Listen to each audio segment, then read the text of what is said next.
Syedaralun, polisi tembak mati warga di Gang Mafo Jalan Yosudarso, Kelurahan Pekan Labuhan Lingkungan 14, Kecamatan Medan, Labuhan, Kota Medan pada Senin 14 November 2022.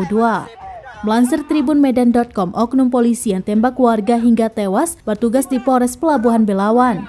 Muhammad Andre selaku warga setempat mengatakan saat itu ia sedang berada di dalam rumahnya yang tidak jauh dari lokasi kejadian.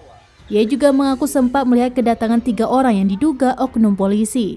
Tidak berselang lama ada suara letusan senjata sebanyak 1 kali. Ia pun berlari keluar untuk melihat asal suara tersebut.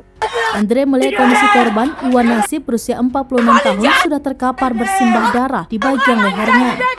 Pemuda setempat sempat mengejar ketiga oknum polisi yang lari keluar gang menuju mobilnya yang diparkirkan di bahu jalan Yosudarso, Pekan Labuhan. Namun ketiga polisi tersebut berhasil melarikan diri menggunakan mobil jenis Toyota Rush berwarna putih. Andre mengatakan korban sempat dilarikan ke Rumah Sakit Ulan Windy di Marelan Pasar 5, namun nyawa korban tidak tertolong. Korban menghembuskan nafas terakhirnya di Rumah Sakit Ulan Windy.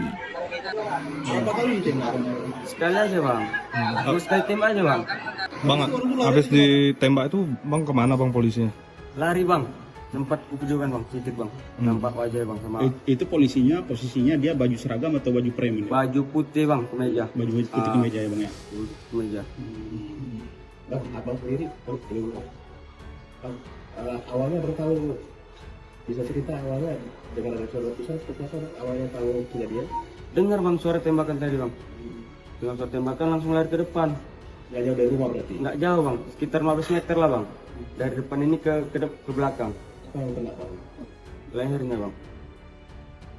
Ini udah tembus ini bang. Yang nembak? Yang nembak polisi tadi bang, langsung lari. Berapa orang yang lihat? Yang nampak 2 orang bang, 1 udah nunggu di mobil bang.